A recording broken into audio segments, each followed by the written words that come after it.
Good evening. Good evening. If you do have a mobile, again, if you'd like to put it on silent, please, thank you. I always welcome here. Steve Mera is back from Peru with some very unusual results from the analysis of strange bodies found at Nazca, some of which may challenge history. Believe it or not, certain agencies do not wish this info out in the open. Please welcome Steve Mera.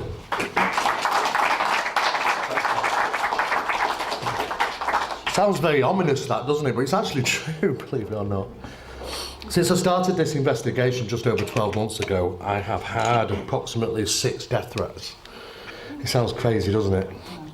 That's also including the Peruvian mafia and a government body at this moment, as we speak, from Peru, who's trying to dig up any information they possibly can to try and throw at me in regards the work that we've carried out. Unfortunately, they're not going to find anything, because what they didn't realise is that when we do an investigation, for somebody who's not just, you know, somebody off the street, somebody who's spent 34 years in investigating, who calls it that as it is, they're not going to find anything, so good luck to them.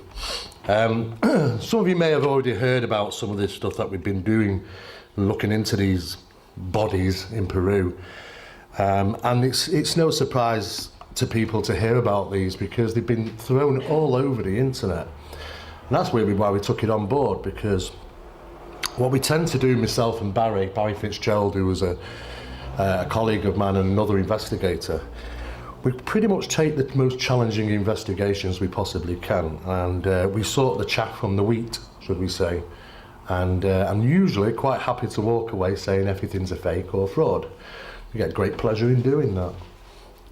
However, it's not exactly turned out as expected on this particular investigation. Almost, but not quite expected. Things have been involved in before. We dealt with the Montauk Monster, for those that are not too sure about this. A number of years ago, this strange creature washed up on the beach of Montauk, and it reached international press all over the world. Strange beast could not be identified by science. Strange creature, unidentified, nobody knew what it was. The big giveaway is that it was found on the beach. And of course, when we looked into this, it didn't take us too long to realise that this particular creature was in fact a skinless raccoon.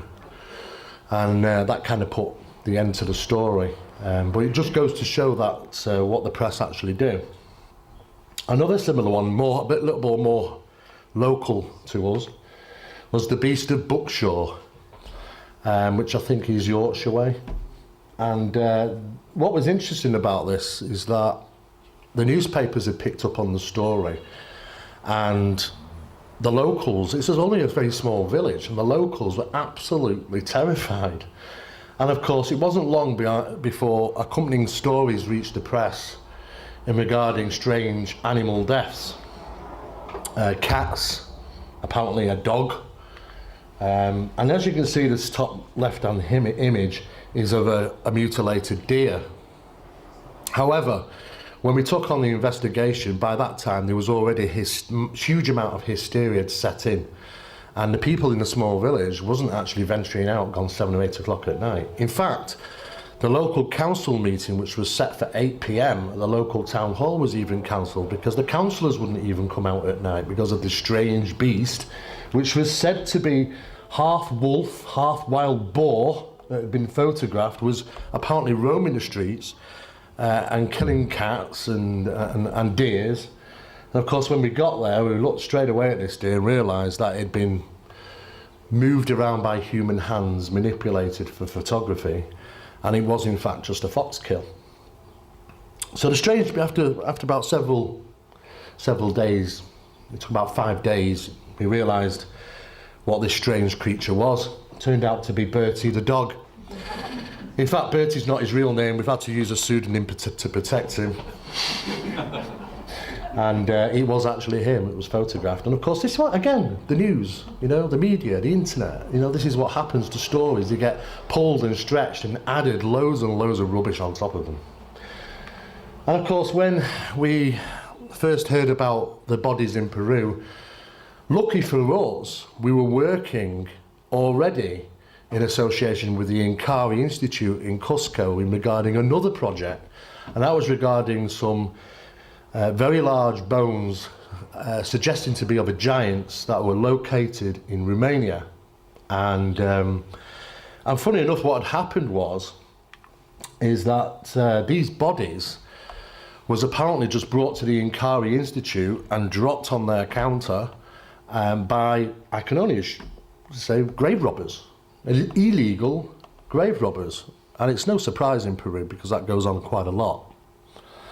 But they said two things to the president of the Inca Institute, which is Thierry Hamming, that yes, they own them and they will be back for them, but you analyse them, you let us know what they are, and left. So they were left with a massive task to try and identify what these bodies were. And of course, when they went to try and identify these bodies and it leaked out to the press, there was an absolute media frenzy, an international media frenzy.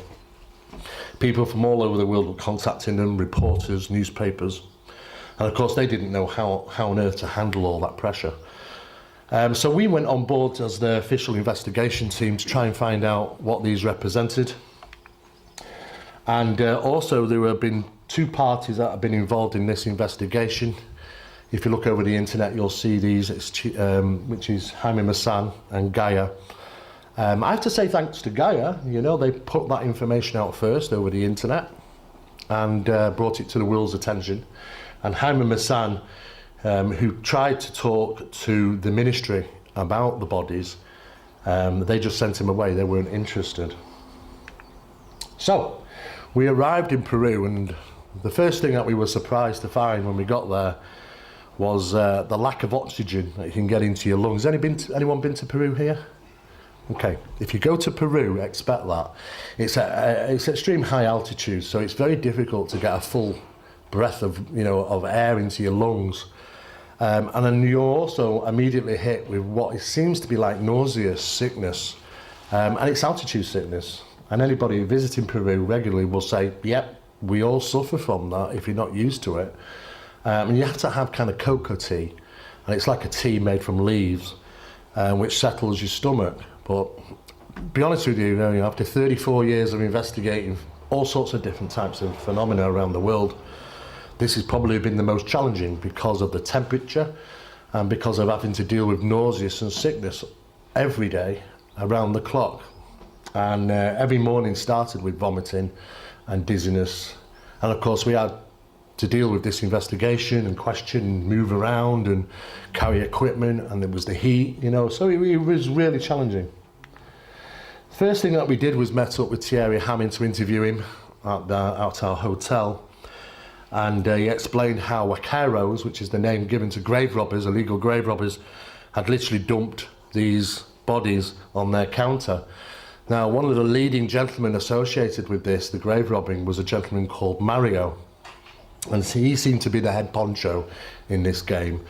And of course, it was no surprise that there certainly seemed to be a amount of money involved in these discoveries. It was said that they were found in Nazca, in a location on mountains, which was kept secret from us. They weren't telling us where they were discovered. Information later came out over the internet that it was alleged cave or tomb of some sort that had been discovered and these things found inside them. As to how much is that true, I very much doubt it. I'll explain a little bit further. We were also told that one of the grave robbers had died under mysterious circumstances. I don't know how true that is, probably not. And that it was located at a location where there was high magnetic anomalies. Now this I believe to be true because of the locations, because we got wind from talking to Nazca people where this location might be, and we cross-referenced it with what they told us about having to go into the cave or tomb, and they had to place Faraday cage netting over the cameras, the video cameras, simply because there was such a high magnetic anomaly there that it was affecting the equipment when they were filming and taking photographs. So what we did is we cross-referenced the location and the information, which managed to target, lucky for us, there isn't that many magnetic anomalies in Nazca. And we managed to find a location which we believe that was the place. Of course, once we mentioned that we might know where that location was, that was when the death threat started. You'll be in a shallow grave, you'll go up there and you won't come back down, and then onto emails, stay away, and so on and so forth. Anybody who visits Cusco, it's a very tightly packed town, built over pre-Inca buildings. The Inca came along and built on top of these pre-Inca builds. Now, history would tell us that they're all built by the Inca, and that's not actually true. We believe these these blocks of stone, which are very similar to what you might see in ancient sites around Peru, are what we refer to as pre-Inca. These were already there, and the Inca came along and literally adopted them. Great footings, they built on top of them, as you can see, with their houses and things. And it's the same for a lot of the ancient sites there. You can see that the Inca, their walls, and it's nothing like these walls. And of course, that tradition obviously is not connected. So the textbooks lie to us straight away. So there are a lot of mysteries in Peru, but the textbooks do lie to us, the academics lie to us, and it's no surprise, it happens regularly. But what they don't want you to know is that there was an existence of people prior to the Inca, which were building these fantastic walls long before the actual Inca were there. As to this civilization, it's been squeezed out of history. I've talked about this before. They purposely pushed the Inca civilization along more prior and after to squeeze out a civilization that simply does not exist in the textbooks. However, the evidence to support that these people survived are the actual Paracas skulls. Now, a couple of weeks ago, some results were released regarding the analysis of these Paracas skulls. And just to surely explain what those are, they don't look like human skulls. They're extremely elongated, and they don't have sutures. These small cracks in the head that we find them in babies when they're newly born with a hole in the head.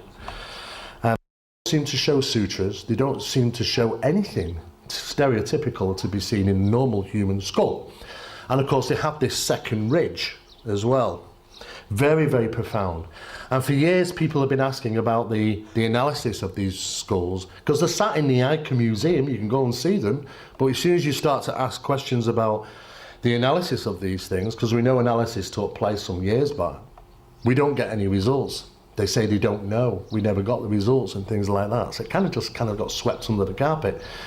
But 2 weeks ago, Brian Forster, a researcher into ancient mystery, especially in Peru, managed to conduct some analysis on these skulls. Preliminary analysis shows that these skulls came from a region around about the Black Sea area, I believe. But they are profoundly different. The actual way the skull sits on the neck is at a completely different position, and it would seem that they actually didn't even have muscles in their face for facial expressions. Very, very strange indeed. And the elongation isn't simply just down to boarding. It would seem that maybe the elongation might have been a natural part of their evolutionary process. Visiting Inkari Institute, Thierry Hamming specialises in the investigation of Peruvian architecture, mysteries and things like that in the Amazon area. Been looking for Lost City for the last so many years. And the Peruvian government do know Thierry's work, because they celebrated a commemoration coin was released, about 1 million of them, and on the front of the coin was markings which is taken from Thierry Hamming's book. So they did recognise his work in Peru as a leading figure in archaeological work.